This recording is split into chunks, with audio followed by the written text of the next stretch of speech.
Hello everyone, a very good morning to all the students. I hope you all are good. So students, in this lecture we cover the two small topics of our alimentary canal in our digestive system, pharynx and esophagus. So let's start the topic pharynx. Pharynx क्या होता है?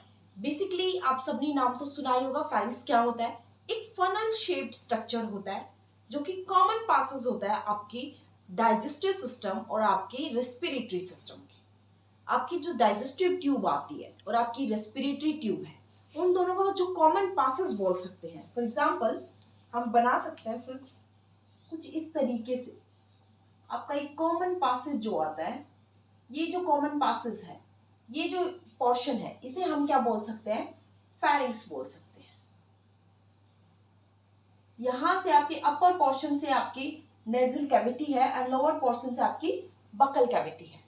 Both are open in this area. We know this area is pharynx. So pharynx होता क्या है? It is an common passes of respiratory and digestive tract का एक common passes है। ठीक है, ओके। सो नेक्स्ट क्या है? It is a funnel shaped common passes of respiratory and digestive track which is connected with the middle ear. ये आपकी middle ear से कनेक्टेड पोर्शन है। नेक्स्ट अगर हम फेनिक्स के बारे में बात करते हैं, आपकी बकल कैविटी के अंदर आपके फूड का मेस्टिगेशन होता है, मींस आपके फूड की मिक्सिंग होती है।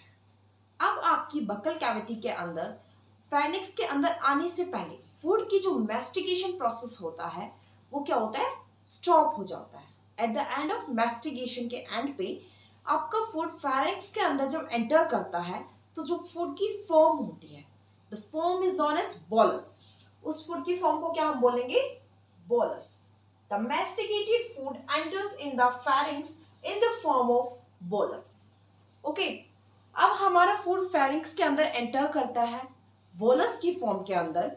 नेक्स्ट आता है आपकी फेरिंक्स के अंदर ये बोलस एंटर तो कर गया, अब ये आपकी स्टमक तक पहुंचता कैसे है? ऐसी कौन सी मूवमेंट होती है जिसके थ्रू आपका फूड जो है वो इसोफेगस के थ्रू स्टमक के अंदर एंटर करता है? This is and the muscles of the pharynx contract to push the food into oesophagus.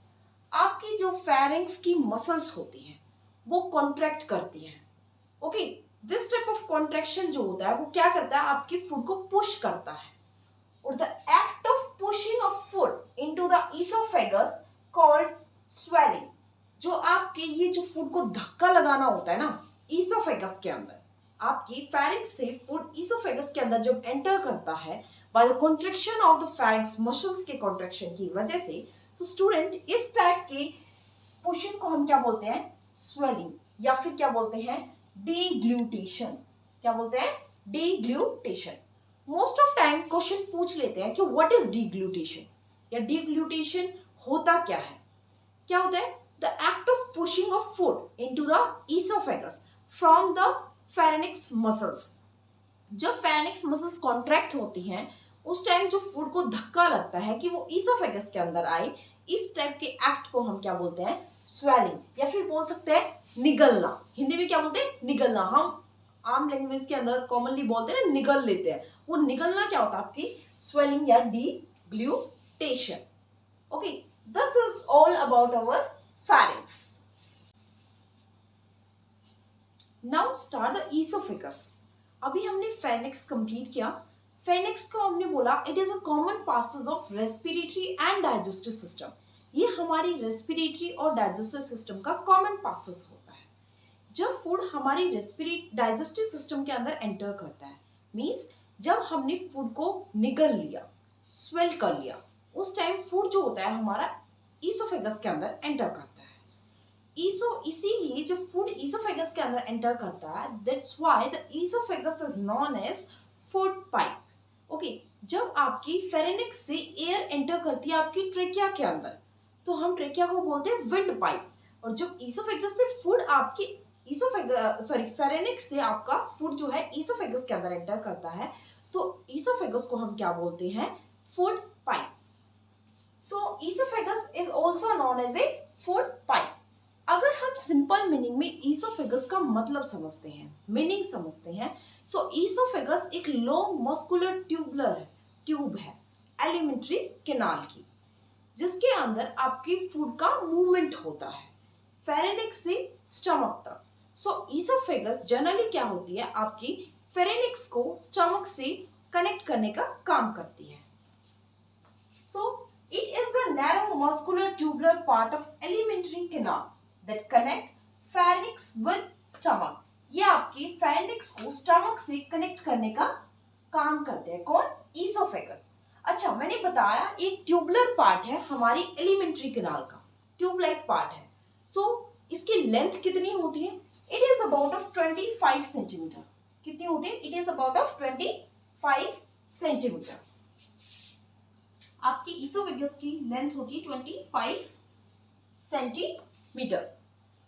Next आता है आपके ईसोफेगस के अंदर फूड तो एंटर हो गया। जब हम डाइजेशन के ग्लैंड्स के बारे में स्टडी करेंगे तो ग्लैंड्स का जो सिक्रेशन होता है वो बेसिकली क्या करता है, आपके फूड के ब्रेक डाउन में हेल्प करता है। क्या ऐसा कुछ ईसोफेगस में भी होता है? नहीं, ऐसा कुछ नहीं होता ईसोफेगस के अंदर, बिकॉज ईसोफेगस के अंदर कोई भी ग्लैंड प्रेजेंट नहीं होते हैं। ओनली क्या परफॉर्म होता है, the wall of oesophagus secrete करती है mucus for lubrication of passing food. आपकी जो ईसोफेगस की वॉल्स होती हैं वो सिंपली क्या सिक्रेट करती हैं, म्यूकस। और ये म्यूकस क्या करता है, आपकी जो ईसोफेगस की वॉल्स होती हैं उनको ल्यूब्रिकेट करने का काम करती है कि आपका जो फूड होता है वो इजीली पास ऑन हो जाए स्टमक तक। सिर्फ म्यूकस का सिक्रेशन होता है, not other things. So oesophagus के अंदर कोई डाइजेशन परफॉर्म नहीं होता। नेक्स्ट आता है ईसोफेगस के अंदर the food is pushed towards the stomach by a wave of alternate contraction and expansion called peristalsis। अब मैंने बताया आप लोगों को पहले फेरेनिक्स से ईसोफेगस के अंदर जो मूवमेंट होती है उसको मैंने क्या बताया आपको, स्वेलिंग होती है, या फिर क्या बोलते हैं इसको, हम डिग्लूटेशन करते हैं, निगलते हैं फूड को। उस निगलने को हमने बताया स्वेल करना फूड को।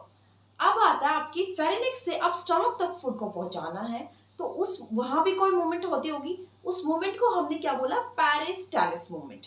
इसमें क्या होता है, आपकी जो ईसोफेगस की वॉल होती है उसमें अल्टरनेट मतलब लगातार कॉन्ट्रैक्शन रिलैक्सेशन, कॉन्ट्रैक्शन या बोल सकते हैं आप expansion, contraction expansion, contraction expansion होता रहता है, जिसकी वजह से आपकी फूड की मूवमेंट होती है कहां तक, स्टमक तक। सो ये मूवमेंट किस तरीके से होती है, ये क्या होता है आपका रेड कलर का जो मैं रिप्रेजेंट कर रही हूँ, ये आपका फुट। ओके, यहाँ पे क्या हो रहा है, आपकी जो एलिमेंट्री ईसोफेगस जो होती है, फूड पाइप जो है वो कॉन्ट्रैक्ट करेगी देन रिलैक्स होगी, द एक्सपेंशन होगा, फिर कॉन्ट्रैक्शन होगा, फिर एक्सपेंशन होगा। इस टाइप की जो मूवमेंट है, इस टाइप की मूवमेंट को हम क्या बोलेंगे, पेरिस्टालिस मूवमेंट। क्या बोलेंगे, पेरिस्टालिस मूवमेंट। ओके, अब आपकी ईसोफेगस से फूड स्टमक के अंदर एंटर कर जाता है। सो ये था आपके ईसोफेगस के बारे में, जो कि आपकी है फूड पाइप। सेकेंडली मैं क्या बता रहा हूं कि आपके जो ईसोफेगस की ओपनिंग होती है, इस ओपनिंग को हम क्या बोलेंगे, ग्लूट। क्या बोलेंगे, gullet. So this is all about the oesophagus and pharynx topic. I hope you all will understand. If you have any problems, students, please comment on comment box. Thank you so much for watching this video.